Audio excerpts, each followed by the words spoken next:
And blessed to be a part of your day. Kevin Miller in the morning, KIDO Talk Radio. Our phone number is 580-5436, 580-KIDO. And what a crazy day it was in Washington, and the crazy is just about ready to begin. How does that impact the stock market? Joining us now, Dr. Michael Busler. Dr. Busler, good to have you back with us. Hi, Kevin. How are you? It's my pleasure to be here. What a wild, wacky, crazy month it was in December. Yeah, it certainly was. And if you take a look at the fundamentals, it's really a little bit perplexing as to why the stock market behaved like that. Look, when people buy stocks, the price they're willing to pay essentially reflects what they expect the corporation to do in the future. So if you think corporate profits are going to go up, earnings per share will go up, stock prices will go up, you're willing to pay a higher price for stock. If you think, on the other hand, that the corporation is not going to do very well, profits will go down, maybe even have losses, then you're not willing to pay very much. So with the stock market going down, you would think, well, investors are looking to believe, rather, that perhaps the economy is starting to slow down. But if you take a look at what's happening with the economy, there really is not much signs of a slowdown. Consumer incomes are way up.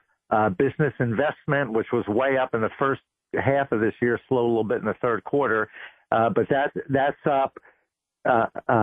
Everybody is the unemployment figures are at historical lows. There are more job openings today than there are unemployed people. So there are plenty of opportunities for people to grow.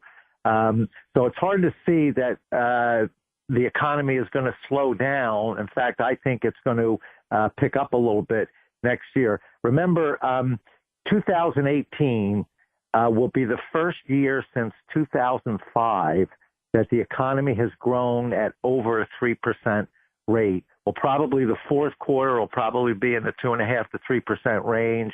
That'll give about 3.2, 3.3% for the entire year of 2018. That's the first time, again, since 2005 that we've grown over a 3% rate. And I think next year, the consensus view is the economy is at least slowing, but I think next year growth will be even a little better than it was this year. So I'm a little perplexed that the stock market going down so much. The only real explanation is that investors are very uncertain as to what's going to happen in the future. And some of that uncertainty is brought about by some of the trade war that's going on now. We're not sure how that's going to impact the world economy and then the U.S. economy.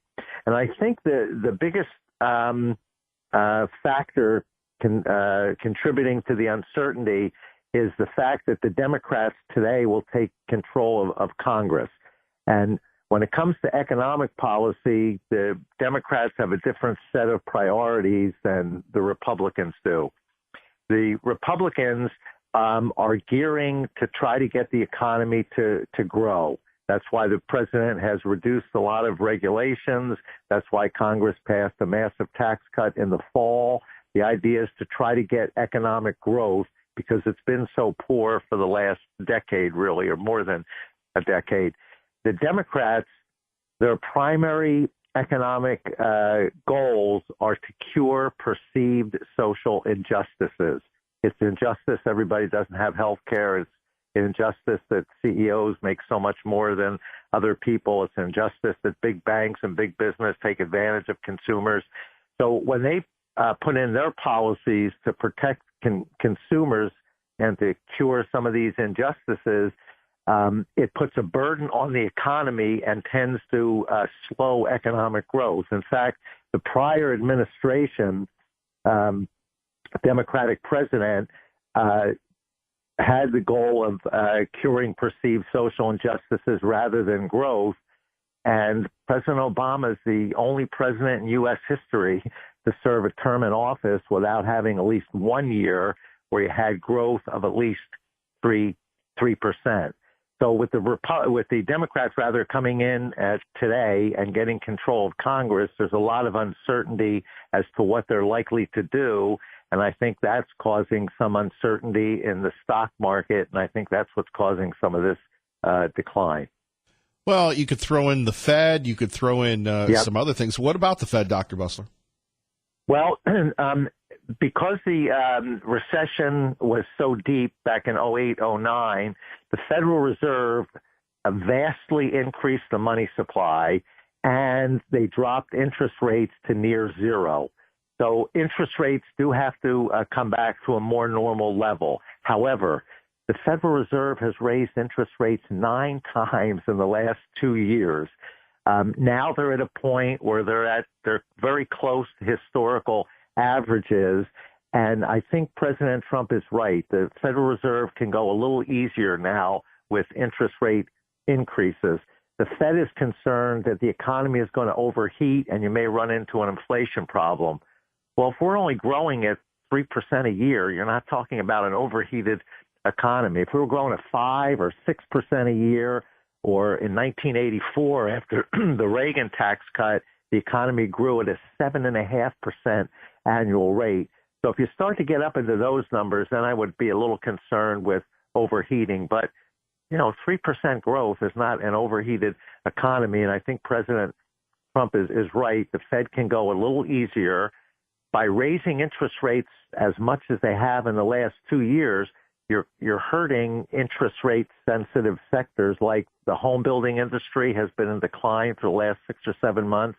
The automobile industry sales are starting to drop. There's a number of reasons for that, but the higher interest rates are contributing to that. And at a time when we really need strong economic growth, I think the Federal Reserve could be a little less aggressive with the interest rate hikes. I would agree with the president. Now, do you agree with his criticism openly of the Fed? You've got Mitt Romney taking him to task yesterday. Yeah. Historically, of course, the Federal Reserve operates independent of the federal government. That is to say, they don't have to do what anybody tells them to do. Over history, when the Federal Reserve's policy is in conflict with the president's policy, it's not unusual for a president to speak out against the Federal Reserve. We used to use a term called jawboning, and jawboning meant that the president was trying to pressure the Federal Reserve to either cut interest rates to help them or at least stop interest rates from going up. So there is precedent for a president to say things like this. Now, we have a much different president than we've ever had before. He's not a politician. I don't think he completely understands how to be politically correct. So he just says things the way he thinks about them. And sometimes that comes out a little stronger, perhaps, than it really should be. But for the president to say to the Federal Reserve, listen, in my opinion, I think you can be a little less aggressive with this.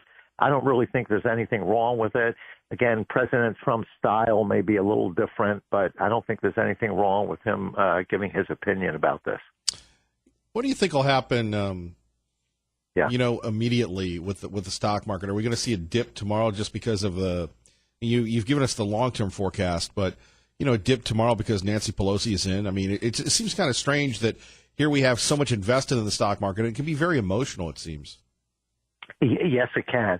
I mean, there are large institutional investors that really dominate the market, and they have formulas that they use. But if you take a look at individual households, their life savings is in the stock market. Their plans for retirement are tied up in the stock market. So if the market takes some wild swings, they do tend to get very emotional about this. The other thing is economists have something that they call the wealth effect. So if consumers feel wealthier, they're likely to spend more money. And if you feel less wealthy, then you're likely to cut back on your spending.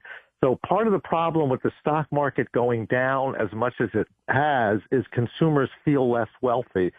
The retirement plans don't have as much money in them. That may serve to slow down consumer spending a little bit, and that may soften the economy.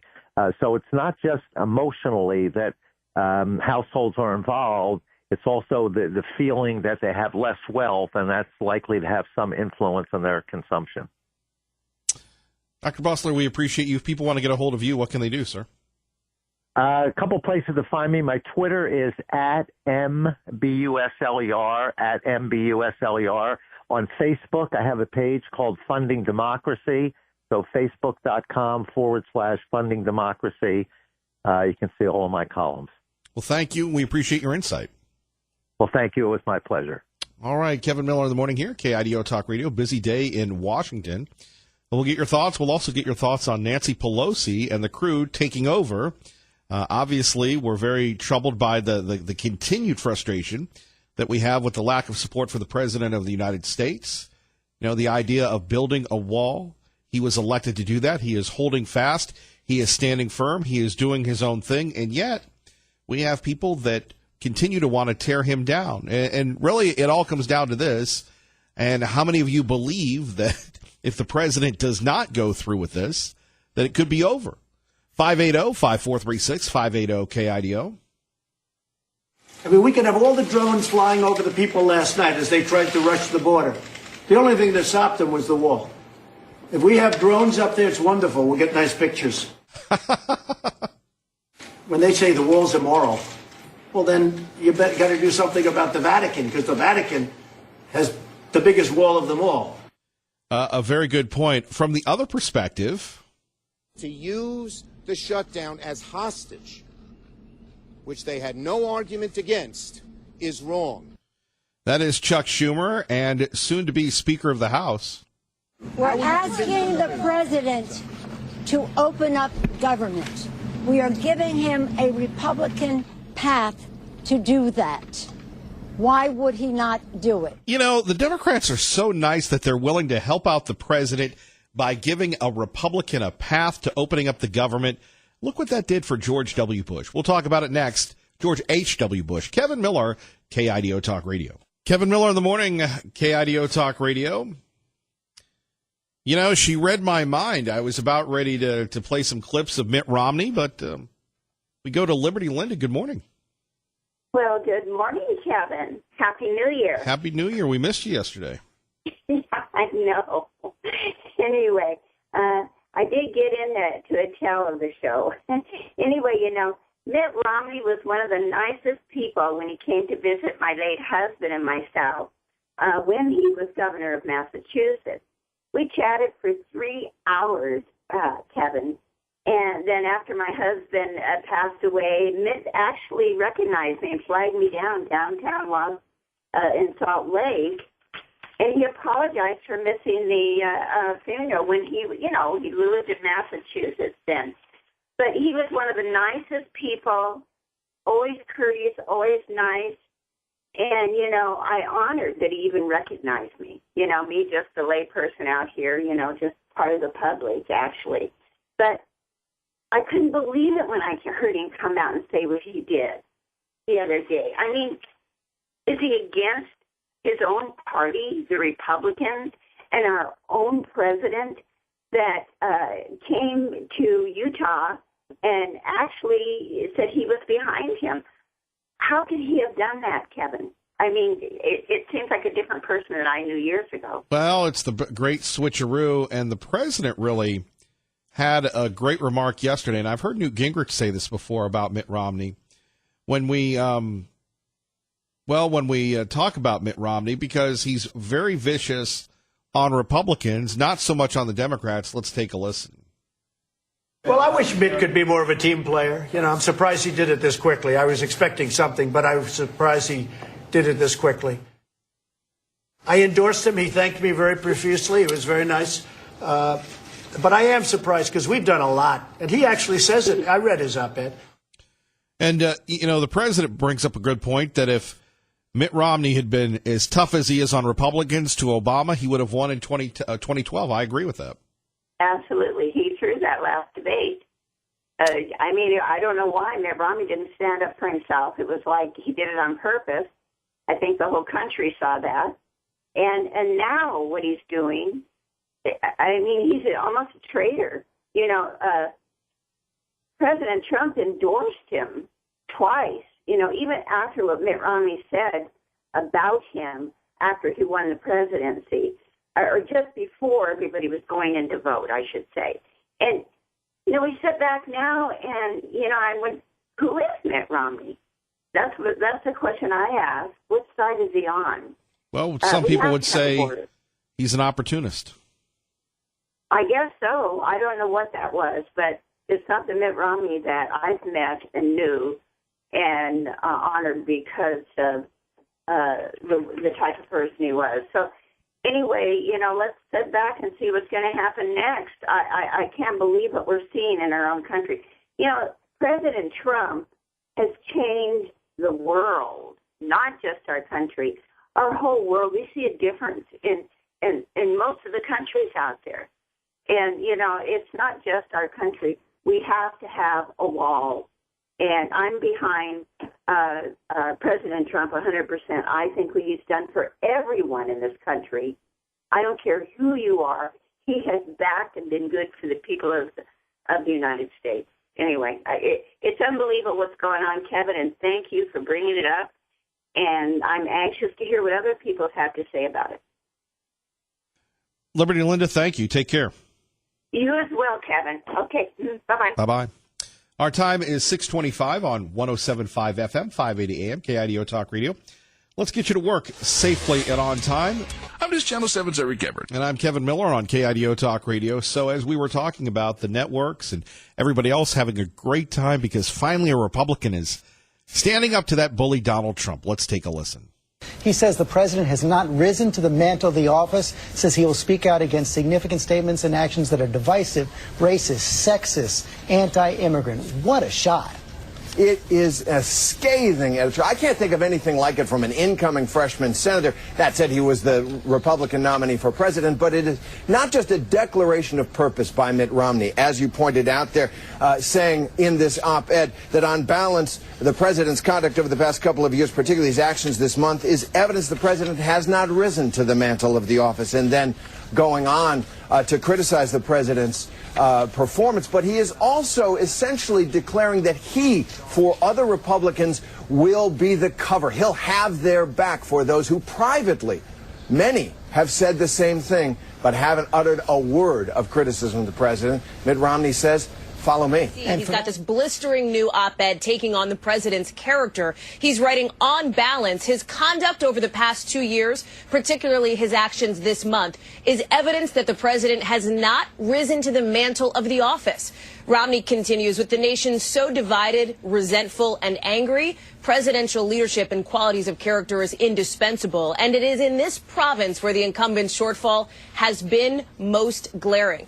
Now, remember, of course, Romney was really outspoken against Donald Trump during the 2016 campaign, but has said as senator he would support Trump administration policies he agrees with, speak out when he feels like it's necessary.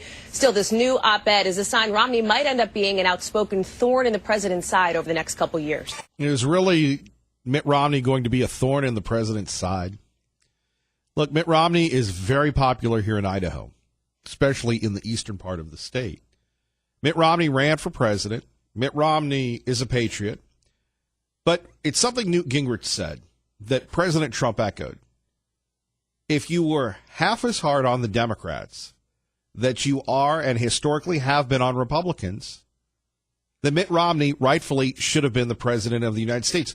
Remember what he did, Mitt Romney, to Rick Santorum, to Mike Huckabee. I'm trying to think of to Newt Gingrich. Mitt Romney had all the money, all the power, all the prestige, and he destroyed those guys. And I thought, I can't wait for the Romney war machine. You remember, that's what we called it, because we were with you in 2012. I can't wait for the Romney war machine to get a hold of Obama, and it was a dud. He neutered himself. And now we see this again with the president. Look, Mitt Romney could have jumped into the race. He was pushed out by Jeb Bush. Low-energy Jeb Bush pushed out Mitt Romney. What does that say? So I'd love to get your thoughts on this coming up. 580-5436, 580-KIDO. Also, appears to be another caravan, and some people have a problem with the border agents protecting themselves. All that more with me, Kevin Miller.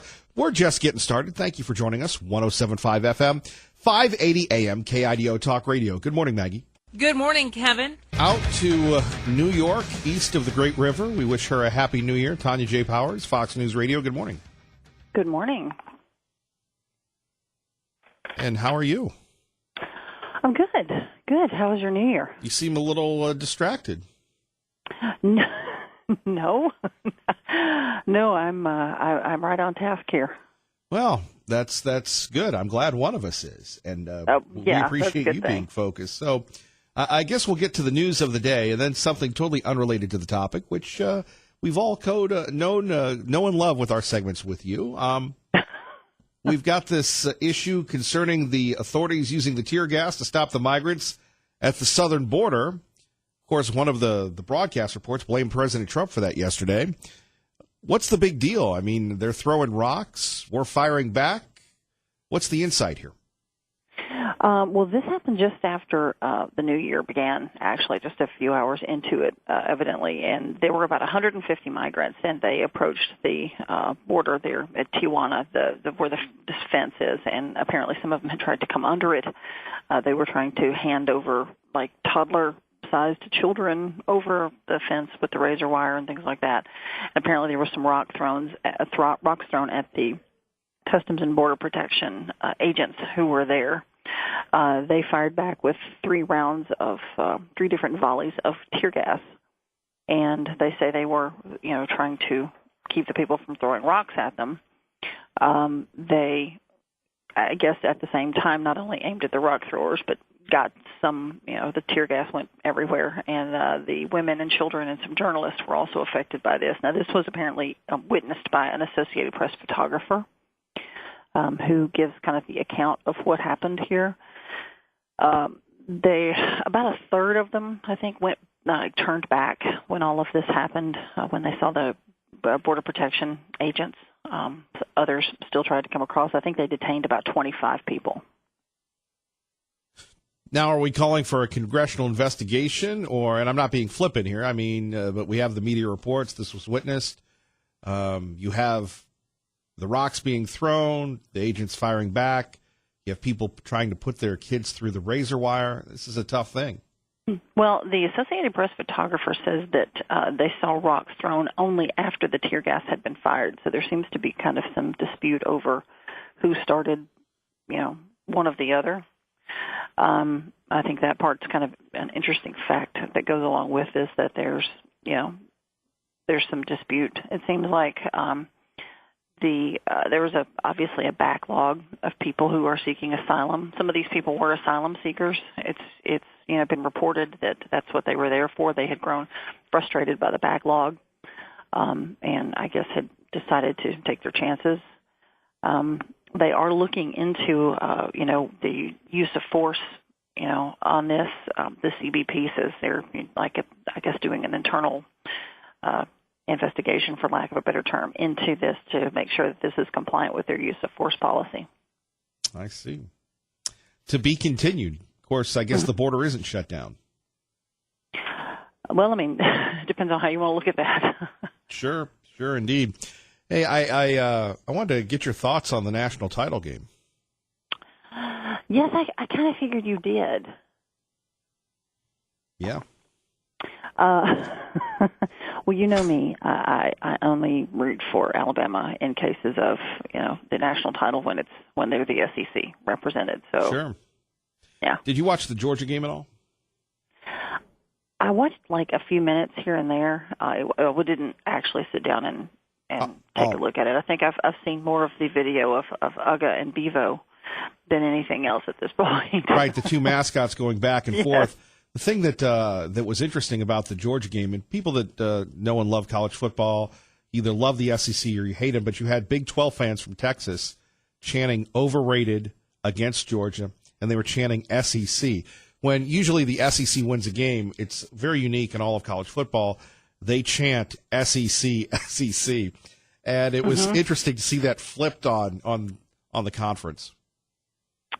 Yeah, I saw some articles on that, and people on Twitter who seemed to think that it was, weird that SEC people root for other SEC teams when when it's them. And I've always thought that was an interesting little thing because, like I said, normally I would never root for your beloved Roll Tide folks there, but because I'm an Ole Miss fan. But well, you hate us because you ain't us. One of these days we're gonna return and we're gonna win again. I have faith. But again, if it's the SEC in the national championship game, I've got to go with the team that will represent that, which is obviously Alabama. Right, the true South, the good South. Finally, people are making and I totally agree with the skeptics here. They moved it to Santa Clara Levi Stadium where the 49ers play. That's not really the hotbed of college football. Tickets are falling by 90%. Really? Yeah. For wow. This game, yeah. I wondered how that was going. Because you're right. That's not exactly that's not where you would think that would be held. No, not at all. Not at all. Well, so are they reducing ticket prices? Or are they still? Yes, tanking by 90%. Wow. Well, you think about it.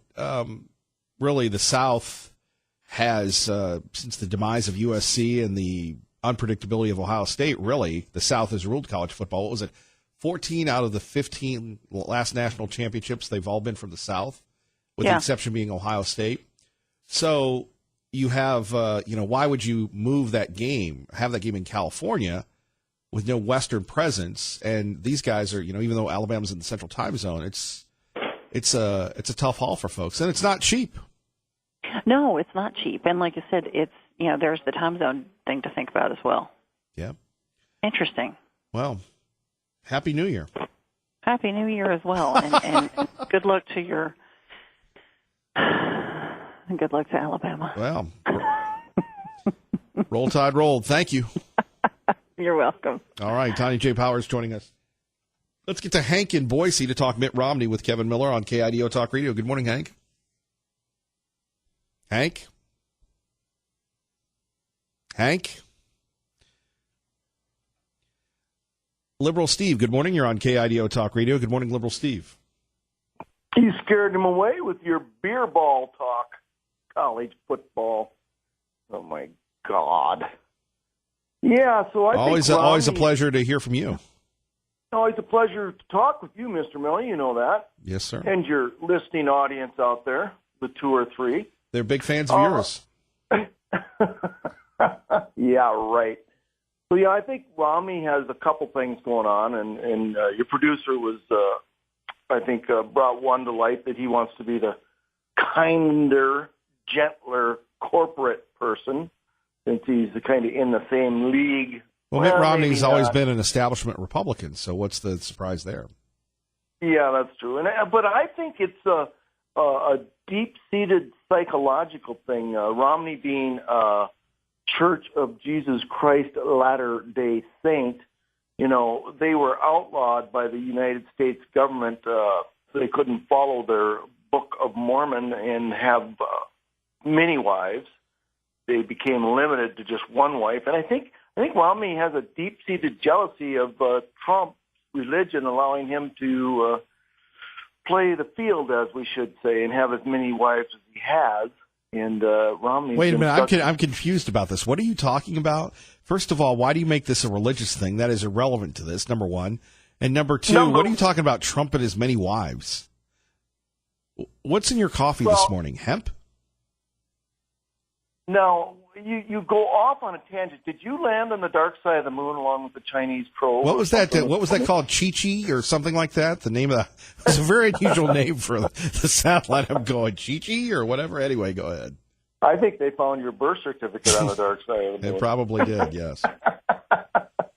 I'm psychologically, that's what Trump is all about. He's about playing the game, about the reality show, about constantly being in showbiz. That's what Trump is.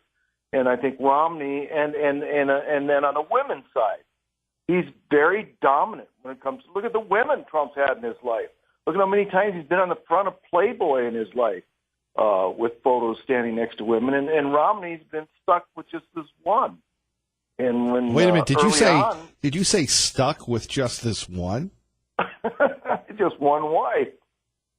And yes, I think there's a deep-seated psychological jealousy there that he can have more than one wife or more than one girlfriend, or that he would look bad if he divorced one and married another and had a child by that one, where it's okay with Trump because he's not involved in that. And I think there's a lot of reasoning behind that. I think that's a reach on your part, personally. Well, why else would he go that way? Why else? Because he sees an opportunity. He's an establishment Republican, and he's going to make the president look bad. So you're saying all Republicans are opportunists? All politicians are opportunists. Maybe you've spent too much time on the dark side of the moon. Yeah. So, I would like to make a prediction for March of 2019 that in the skies across the universe, millions of people will witness something that'll shut down all religious beliefs. You heard it here first. Beware of the Ides of March. Thank you, Liberal Steve. Up, Miller. All right. We go back to Hank in Boise with Kevin Miller on KIDO Talk Radio. Good morning, Hank. Oh, okay. Can you hear me this time? Yes, sir. Go ahead, please. Okay. The point I was going to make is that if you look back in 2012 with the Gingrich-Romney race, when Newt won the South Carolina primary, Romney had just unloaded on him with all kinds of personal attacks and every kind of attack you can imagine, tremendous negative ad campaign in Florida, which basically destroyed Gingrich's campaign. And you were correct in your observation about his other attacks on other Republicans. But also that was the Bush style of doing things. The first Bush unloaded on Dole in the New Hampshire primary back in 1988. He did not use the same amount of energy against Dukakis. Of course, Dukakis basically shot himself. But in the end, in 1992, he didn't deploy the same kind of energy that he used against Buchanan as he did against Clinton, when there was plenty of dirt on Clinton that he could have gone after, but he didn't want to deny the dignity of the office. Same pattern with his son, the other George Bush. He unloaded on McCain in the 2000 election, but he has no. But it came to attacking the Democrats in Congress and the Democrats in the media. He was he took it lying down, and it was a big factor in our defeats for Congress in 2006. The pattern of all these establishment Republicans is that they're very prestige oriented.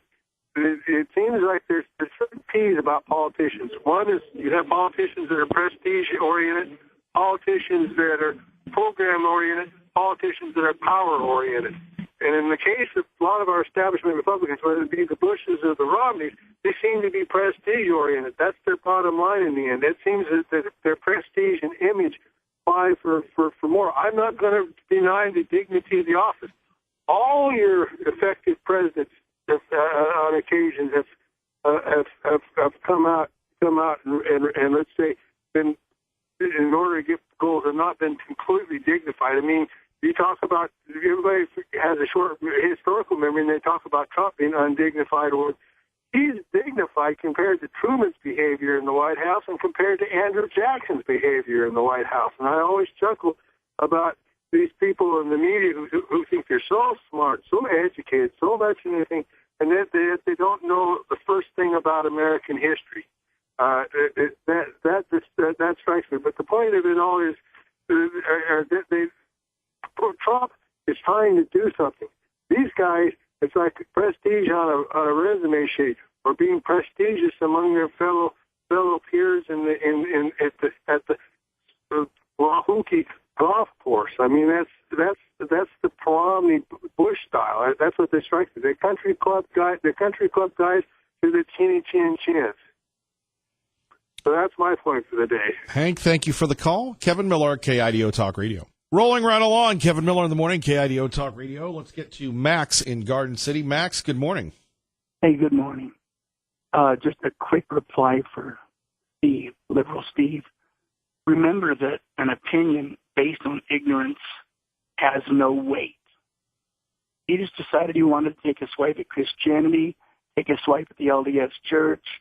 All these swipes are in the dark because he's stupid. Behavior shows it. Now, on the bright side, Mitt Romney is making a big fuss. Sure he is. But really, how much weight does he have? How many Americans really listen to him? Politically, he's a has-been. In fact, he's a never was. You know, I mean, what he says, does that affect you in any way? It doesn't affect me, but it does affect, well, the strength and credibility of the president. Look at how the media is attacking him and using Mitt Romney's comments to go forward. I know part of why they're using Mitt Romney's comments are because Mitt Romney is a very well-spoken and extremely literate man. Your people in the media really are generally, they don't rise to his level of literacy. He's turning some phrases and using some words that make them a little envious. They love to quote him because he is a very well-spoken man, far better spoken than the talking heads on the media. Of course, they didn't appreciate him when he was a legitimate contender and running for the presidency. Max, you remember Candy Crowley lied in front of everybody, backing Obama over Mitt Romney. The media has always been this way, though, haven't they? You know, they were a little bit more subtle about it back in the day, I think. Well, it's like with this McCain thing recently. He went from being, according to the media, a Klansman to a great national hero who should have the flag lowered to half-mast. I mean, they beatified him and nearly canonized him. Yet only a year earlier, they wanted his head on a pole. Anybody who can't see the two-sided nature of the mainstream media, you know, if a person is that stupid, they really shouldn't be allowed to vote. It's insane. Well, Max, we appreciate that. Anything else? No, just the fact that I wanted to tell you that I'm looking for a really great year this year. I think that the Trump presidency will move on. Our economy will continue to grow. And amidst all these whines and ripples in the media, they're not going to matter in the end. Goodness will out. And your show will continue. You're not in the East anymore. You're in the United States of America. You keep up the good work. And, hey, please, I got something terrific I'd like to discuss with you if you'll call me. Max, thank you. All righty. Good morning, Dave.